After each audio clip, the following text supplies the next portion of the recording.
एगो भक्त माई के दरबार में आइल बा आ कहता कि ये माई बेली चमेली फूल तो तोहरा भइबे करेला, लेकिन ये लाल अड़हुल के फूल पर काहे इतना लुभालू। भक्त का कहता है ये मुन्ना भैया, अरे लाल लाल चढ़े अड़हुलवा हो कौन करनवा ए माई, लाल लाल चढ़े अड़हुलवा हो कौन करनवा ए माई, भावे न बेली तोहर मनवा हो, भावे न चमेली तोहर मनवा हो कौन करनवा ए माई, लाल लाल चढ़े अड़हुलवा हो कौन करनवा ए माई। जाहो जाहो मुन्ना भैया, अब की पूरा छा जाए के बा कहीं रे हो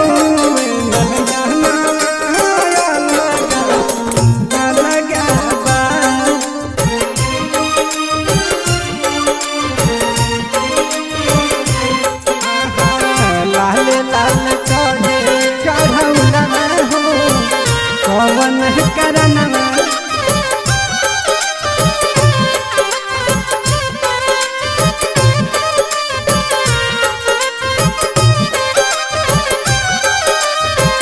और लड़का का कहता है मुन्ना भैया, कवनियों में गुण पवेलू कि हरदम ही पर भावेलू,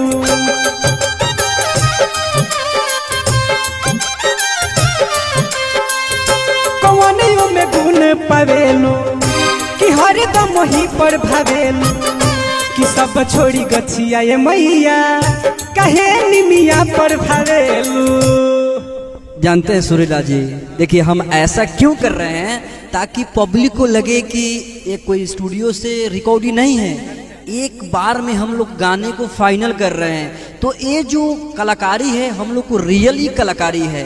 ऐसा नहीं है कि कोई कलाकार चल जाता है स्टूडियो में तो एक ही गाना को 50 बार रिकॉर्ड किया जाता है, लेकिन हम लोग वो लोग तो नहीं कर रहे हैं। तो भैया आप लोग समझ जाइए कि ये रियली कलाकारी चल रहा है, तो वैसे कलाकार को तो आप लोगों को सपोर्ट करना जरूरी है ना। तो प्लीज करके ज्यादा से ज्यादा शेयर कीजिएगा। सुनाइए। कवनियों में गुण पावेलू कि हरदम ही पर भावेलू, कि सब छोड़ी गछिया है मैया कहे निमिया पर भावेलू, लागल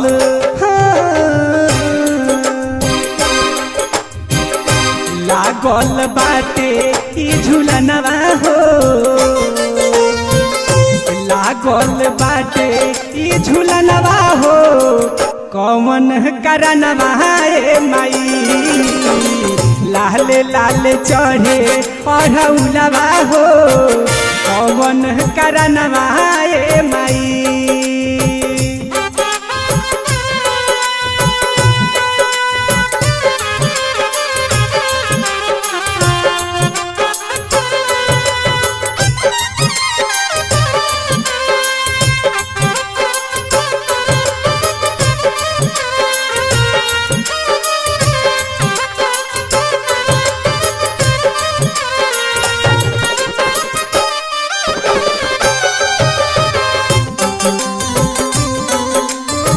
वाह क्या बात है, जय हो जय हो।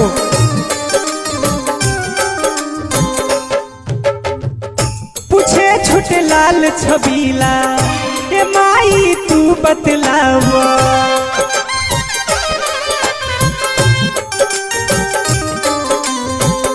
पूछे छोटे लाल छबीला ए माई तू बतलावा, अपना सेवकन के बतिया मैया जान छिपावा।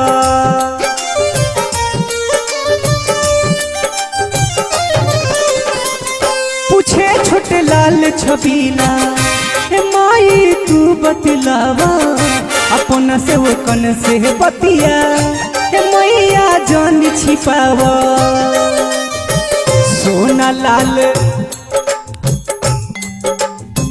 सोना लाल गावेले गनमा हो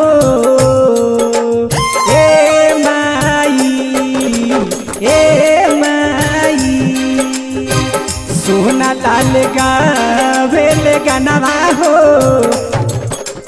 अरे सोना लाल गावेल गनमा हो